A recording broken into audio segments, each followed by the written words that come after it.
चंद्रमा से बुध, और बुध से यानंदन पुरुरवा का जन्म हुआ। पुरुरवा से आयु, आयु से राजा नहुष, और नहुष से ययाति उत्पन्न हुए। ययाति से पुरु हुए। पुरु के वंश में भरत, और भरत के कुल में राजा कुरु हुए। कुरु के वंश में शांतनु का जन्म हुआ। शांतनु से गंगानंदन भीष्म उत्पन्न हुए। उनके दो छोटे भाई और थे, चित्रांगद और विचित्रवीर्य। ये शांतनु से सत्यवती के गर्भ से उत्पन्न हुए थे। शांतनु के स्वर्गलोक चले जाने पर भीष्म ने अविवाहित रहकर अपने भाई विचित्रवीर्य के राज्य का पालन किया।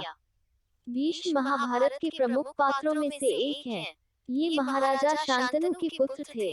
अपने पिता को दिए गए वचन के कारण इन्होंने आजीवन ब्रह्मचर्य का व्रत लिया था। इन्हें इच्छा मृत्यु का वरदान प्राप्त था। एक बार हस्तिनापुर नरेश दुष्यंत आखेट खेलने वन में गए। जिस वन में वे शिकार के लिए गए थे, उसी वन में कव ऋषि का आश्रम था। कव ऋषि के दर्शन करने के लिए महाराज दुष्यंत उनके आश्रम पहुंच गए। पुकार लगाने पर एक अति लावण्यमयी कन्या ने आश्रम से निकलकर कहा, हे राजन, महर्षि तो तीर्थ यात्रा पर गए हैं, किंतु आपका इस आश्रम में स्वागत है। उस कन्या को देखकर महाराज दुष्यंत ने पूछा, बालिके आप कौन हैं? बालिका ने कहा, मेरा नाम शकुंतला है और मैं कव ऋषि की पुत्री हूँ। उस कन्या की बात सुनकर महाराज दुष्यंत आश्चर्यचकित होकर बोले, महर्षि तो आजन्म ब्रह्मचारी हैं, फिर आप उनकी पुत्री कैसे हुई? उनके इस प्रश्न के उत्तर में शकुंतला ने कहा, वास्तव में मेरे माता पिता मेनका और विश्वामित्र हैं। मेरी माता ने मेरे जन्म होते ही मुझे वन में छोड़ दिया था, जहाँ पर शकुंत नामक पक्षी ने मेरी रक्षा की। इसीलिए मेरा नाम शकुंतला पड़ा। उसके बाद कव ऋषि की दृष्टि मुझ पर पड़ी और वे मुझे अपने आश्रम में ले आए। उन्होंने ही मेरा भरण पोषण किया। जन्म देने वाला, पोषण करने वाला तथा अन्न देने वाला, ये तीनों ही पिता कहे जाते हैं। इस प्रकार कव ऋषि मेरे पिता हुए। शकुंतला के वचनों को सुनकर महाराज दुष्यंत ने कहा, शकुंतले, तुम क्षत्रिय कन्या हो। यदि तुम्हें किसी प्रकार की आपत्ति न हो तो मैं तुमसे विवाह करना चाहता हूँ। शकुंतला भी महाराज दुष्यंत पर मोहित हो चुकी थी, अतः उसने अपनी स्वीकृति प्रदान कर दी। दोनों ने गंधर्व विवाह कर लिया। कुछ काल महाराज दुष्यंत ने शकुंतला के साथ विहार करते हुए वन में ही व्यतीत किया। फिर एक दिन वे शकुंतला से बोले, प्रियतम, मुझे अब अपना राजकार्य देखने के लिए हस्तिनापुर प्रस्थान करना होगा। महर्षि कव की तीर्थ यात्रा से लौट आने पर मैं तुम्हें यहाँ से विदा कराकर अपने राजभवन में ले जाऊंगा। इतना कहकर महाराज ने शकुंतला को अपने प्रेम के प्रतीक के रूप में अपनी स्वर्ण मुद्रिका दी और हस्तिनापुर चले गए। एक दिन उसके आश्रम में दुर्वासा ऋषि पधारे। महाराज दुष्यंत के विरह में लीन होने के कारण शकुंतला को उनके आगमन का ज्ञान भी नहीं हुआ और उसने दुर्वासा ऋषि का यथोचित स्वागत सत्कार नहीं किया। दुर्वासा ऋषि ने इसे अपना अपमान समझा और क्रोधित होकर बोले, बालिके, मैं तुझे शाप देता हूँ कि जिस किसी के ध्यान में लीन होकर तूने मेरा निरादर किया है, वह तुझे भूल जाएगा।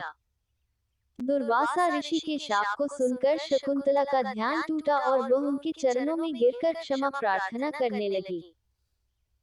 शकुंतला की क्षमा प्रार्थना से द्रवित होकर दुर्वासा ऋषि ने कहा, अच्छा, यदि तेरे पास उसका कोई प्रेम चिन्ह होगा तो उस चिन्ह को देख उसे तेरी स्मृति हो आएगी। महाराज दुष्यंत से विवाह से शकुंतला गर्भवती हो गई थी।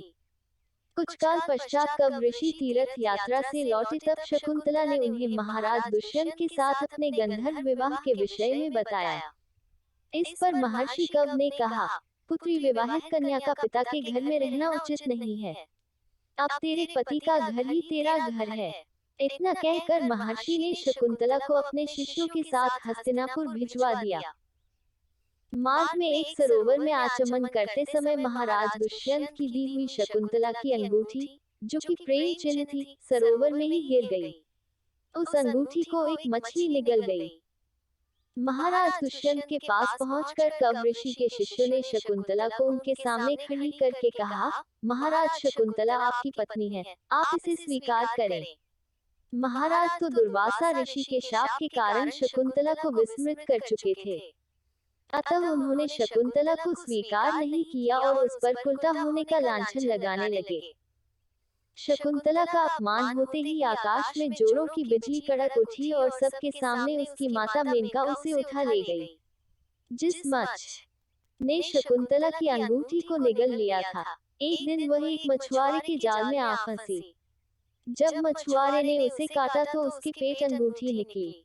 मछुआरे ने उस अंगूठी को महाराज दुष्यंत के पास भेंट के रूप में भेज दिया। अंगूठी को देखते ही महाराज को शकुंतला का स्मरण हो आया और वे अपने कृत्य पर पश्चाताप करने लगे। महाराज ने शकुंतला को बहुत ढूंढवाया किंतु उसका पता नहीं चला। कुछ दिनों के बाद देवराज इंद्र के निमंत्रण पाकर देवासुर संग्राम में उनकी सहायता करने के लिए महाराज दुष्यंत इंद्र की नगरी अमरावती गए। संग्राम में विजय प्राप्त करने के पश्चात जब वे आकाश मार्ग से हस्तिनापुर लौट रहे थे तो मार्ग में उन्हें कश्यप ऋषि का आश्रम दृष्टिगत हुआ। उनके दर्शनों के लिए वे वहां रुक गए। आश्रम में एक सुंदर बालक एक भयंकर सिंह के साथ खेल रहा था। मेनका ने शकुंतला को कश्यप ऋषि के पास लाकर छोड़ा था तथा वह बालक शकुंतला का ही पुत्र था। उस बालक को देखकर महाराज के हृदय में प्रेम की भावना उमड़ पड़ी। वे उसे गोद में उठाने के लिए आगे बढ़े तो शकुंतला की सखी चिल्ला उठी, हे भद्र पुरुष, आप इस बालक को न छुए अन्यथा उसकी भुजा में बंधा काला डोरा सांप बनकर आपको डस लेगा। ये सुनकर भी दुष्यंत स्वयं को न रोक सके और बालक को अपने गोद में उठा लिया। अब सखी ने आश्चर्य से देखा कि बालक की भुजा में बंधा काला गंडा पृथ्वी पर गिर गया है। सखी को ज्ञात था कि बालक को जब कभी भी उसका पिता अपने गोद में लेगा वह काला डोरा पृथ्वी पर गिर जाएगा। सखी ने प्रसन्न होकर समस्त वृतांत शकुंतला को सुनाया। शकुंतला महाराज दुष्यंत के पास आई। महाराज ने शकुंतला को पहचान लिया। उन्होंने अपने कृत्य के लिए शकुंतला से क्षमा प्रार्थना किया और कश्यप ऋषि की आज्ञा लेकर उसे अपने पुत्र सहित अपने साथ हस्तिनापुर ले आए। महाराज दुष्यंत और शकुंतला के उस पुत्र का नाम भरत था। बाद में वे भरत महान प्रतापी सम्राट बने और उन्हीं के नाम पर हमारे देश का नाम भारतवर्ष हुआ।